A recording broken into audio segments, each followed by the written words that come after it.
Hello प्यारे बच्चों, कैसे हैं आप सभी। आई होप आप सभी बहुत अच्छे होंगे। बच्चों, इस वीडियो में हम डिस्कस करेंगे क्लास 3 की वर्कशीट नंबर 132, जो कि 14 दिसंबर 2021 की वर्कशीट है। एंड आज का सब्जेक्ट है बच्चों मैथ्स यानी कि गणित।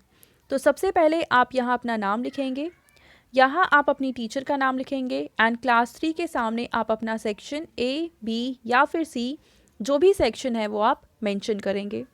तो चलिए इस वर्कशीट को हम शुरू करते हैं। सबसे पहला प्रश्न है चित्र पहेली।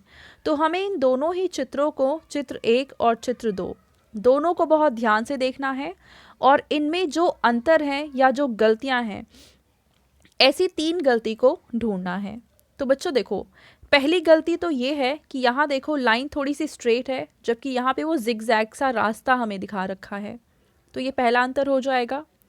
दूसरे अंतर को देखो अगर आप, तो यहाँ पे जो लाइन है वो इस डायरेक्शन में दिखा रखी है, जबकि इधर लाइन इस डायरेक्शन में दिखा रखी है।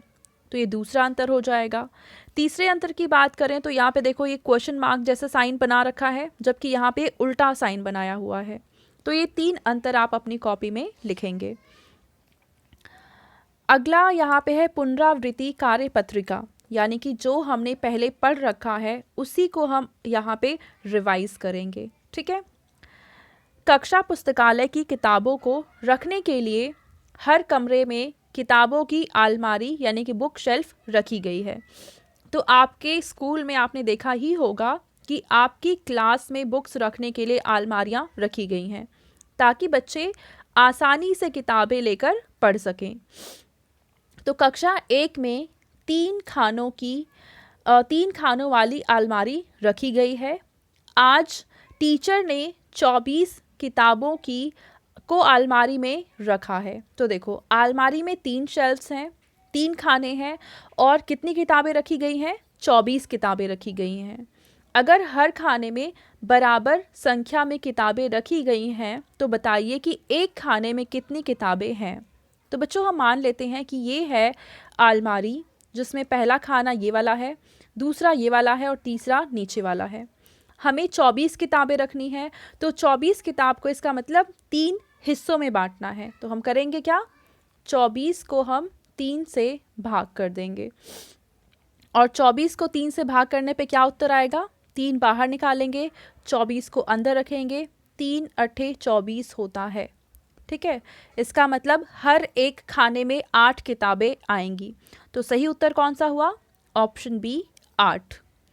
अगला है कि कक्षा 2 में भी 3 खानों वाली अलमारी रखी गई है, परंतु उनके अध्यापक या अध्यापिका ने 30 किताबों को अलमारी के हर खाने में बराबर बांट कर रखा है। तो आपको बताना है कि हर खाने में कितनी किताबें आएंगी।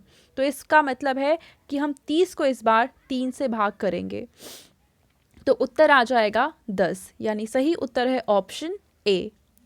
अगला प्रश्न है कि कक्षा 3 के टीचर ने 36 किताबों को अलमारी में रखा है। अगर वे अलमारी के एक खाने में 9 किताबें रख सकते हैं तो बताइए सभी किताबों को रखने के लिए अलमारी के कितने खानों की ज़रूरत होगी।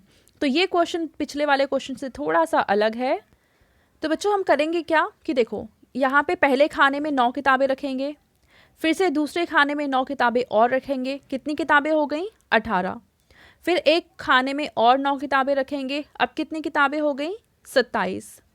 अब हम क्या करेंगे? 9 किताबें एक और खाने में रख देंगे। अब कुल किताबें हो गई 36। तो 1 2 3 4 कितने खानों की ज़रूरत पड़ेगी?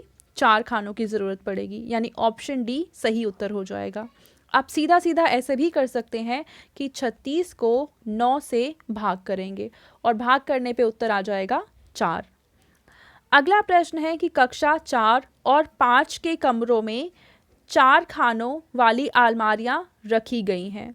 उनके अध्यापक या अध्यापिका ने अपनी अपनी अलमारी में 48 किताबों को रखा है। तो आपको बताना है कि हर खाने में कितनी किताबें आएंगी। तो 48 किताबें हैं और इसको कितने खाने में रखना है? 4 खाने में रखना है। तो 48 को जब 4 से भाग करेंगे तो उत्तर आ जाएगा 12, यानी ऑप्शन बी सही उत्तर है। अब आपके पेरेंट्स के लिए सुझाव है कि बच्चों को समझाइए कि पुस्तकालय से मिली किताबों की देखभाल करना उनकी जिम्मेदारी है। तो बच्चों, ये थी आज की हमारी मैथ्स की वर्कशीट एंड आई होप आप सभी को ये वर्कशीट बहुत ही अच्छे से समझ में आई होगी। और अगर आपको वीडियो पसंद आई है तो उसको ज़रूर लाइक करें, अपने फ्रेंड्स के साथ भी शेयर करें और इस चैनल को सब्सक्राइब करें। Thank you.